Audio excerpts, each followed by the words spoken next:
Hello guys! In this video, isa na namang recipe ang matututunan natin na hindi lang magugustuhan ng mga kiddos at ng family mo, kung hindi, pwedeng-pwede o swak na swak para sa pangnegosyo. Napakadaling gawin at napakasimple ng mga ingredients na gagamitin natin dito. Kung nais nyong malaman at matuto kung paano, samahan nyo lang ako.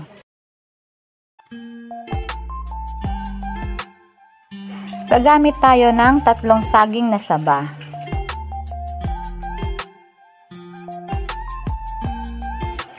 Bali, ilalaga lang natin to hanggang sa lumambot. Para sa mga hindi nakakaalam, alam mo ba na pwedeng gamitin fertilizer ang balat ng saging? Kaya wag mo basta itapon, lulusog na yung halaman mo, makakatulong ka pa sa kalikasan. Habang nakasalang yung saging, proceed tayo sa paggawa ng dough. Sa isang mixing bowl, pagsasama-samahin lang natin yung mga ingredients na kakailangan natin para sa dough. 2½ cup na harina ang ginamit ko dito. Tapos, maglalagay lang tayo ng ½ cup ng granulated sugar. Then, 1/2 tablespoon ng baking powder. Tapos, mix lang natin siya hanggang sa magsama-sama yung mga ingredients na inilagay natin. Maglagay din tayo ng 1/2 teaspoon ng asin, pang-balance sa sweetness.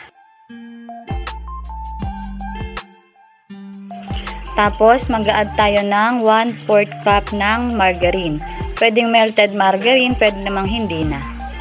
Isa sa mga purpose natin kung ba tayo nag-add ng margarine, para pagka minasa natin siya, hindi didikit sa kamay natin. At syempre, dagdag lasa rin to. Then, gradually add 1 cup of water. Bali, ang pag-add natin ng tubig is utay-utay lang. O unti-unti lang para makuha natin ng maayos yung texture na kailangan natin para sa dough. Kapag ganyan na yung itsura ng mixture, masahin na natin gamit yung kamay.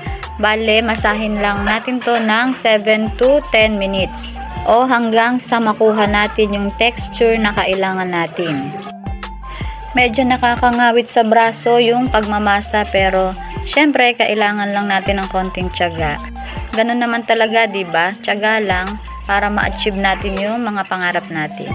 Wow! Parang sa pagmamasa ng dough, kung tititigan mo lang yan at pababayaan mo dyan, hindi mo siya mamasahin, syempre, hindi magiging dough yan. Ayun, para may pinaglalaban si ate. Ayun nga po, matapos nating masahin yung dough, set aside lang natin. Tapos, kunin na natin yung nilaga nating saging. Pabalatan lang natin to. Then, after nating mabalatan lahat yan, imamash na natin siya. Balik tayo dun sa pwedeng gawing fertilizer itong balat ng saging. Bali, yung pinagdagaan ng saging o ng balat ng saging is yung tubig nun, yun yung gagawin mong pangdilig o pwede din naman na direkta nang ilalagay dun sa lupa na pagtataniman mo. Konting kaalaman lang po para dun sa mga hindi lang nakakaalam. Baka naman po kasi sabihin nyo na alam nyo na yan. Katulad po ng sabi ko, doon lang po sa mga hindi nakakaalam. Wala naman, nabasa ko lang po yan at salamat kay Google. Gumamit nga pala ako ng tinidor dito kasi wala akong smasher, pero kung may smasher kayo, mas mainam pong yun ang gamitin nyo.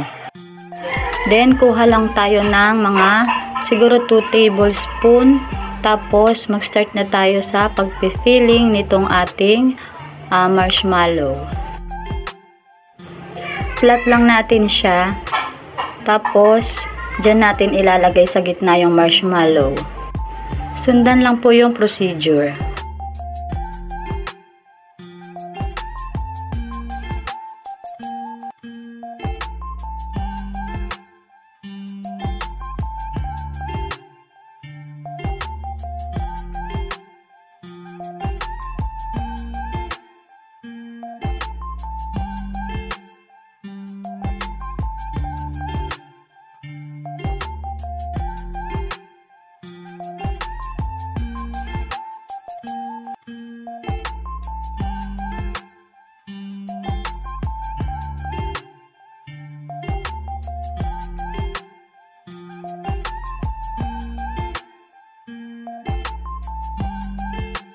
After nyan, kunin na natin yung dough, tapos slice lang natin.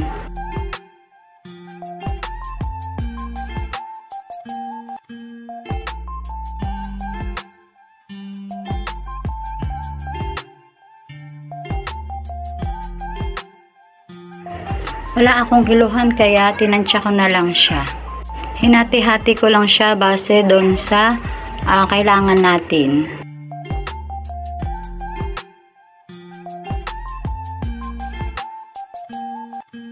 Ganito nga po pala yung texture na kailangan natin. Kapag hinila mo siya, hindi siya basta mapupunit.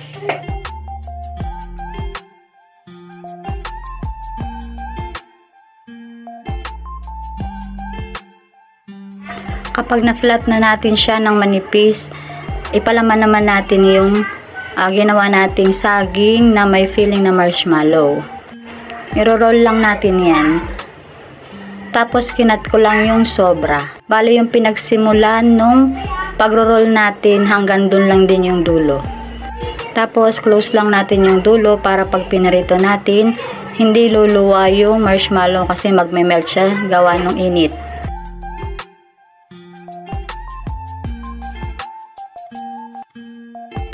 Nakagawa ako dito ng 10 pieces pero marami pa tayong sobrang dough. Bali gagawin ko pa siya mamaya. Gagamit tayo ng isang itlog para pagpapagulungan natin. Para yung breadcrumbs hindi siya hihiwalay dun sa ating dough. Pero kung mas gusto nyo na mas makatipid, pwede namang tubig na lang. Pero kung may budget kayo at mas gusto nyo na mas malinamnam, gumamit lang ng evaporated milk. Pagulungin lang sa itlog bago i-dip sa breadcrumbs. Kapag pinagulong natin siya sa breadcrumbs, pisil-pisilin lang natin siya para mas kumapit yung breadcrumbs sa dough.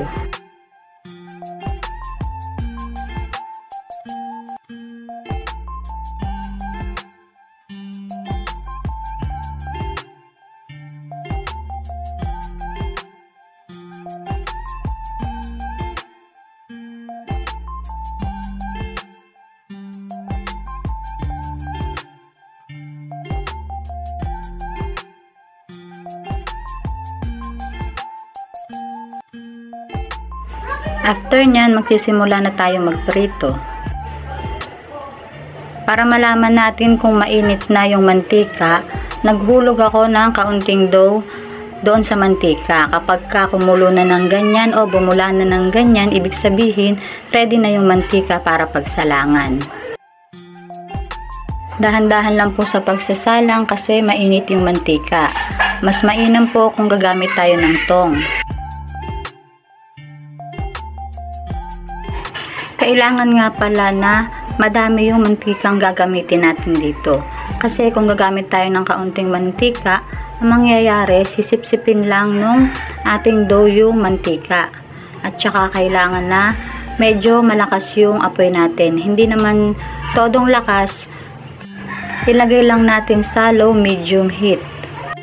Tapos pag napansin nyo na yung ilalim is na golden brown na, bali-baliktarin lang natin para pantay yung pagkakaluto. At kung nagustuhan nyo po yung recipe natin today, please paki-subscribe lang po, paki-like and share, paki-click na rin po yung notification bell para po ma-update po kayo kapag may bagong upload na video.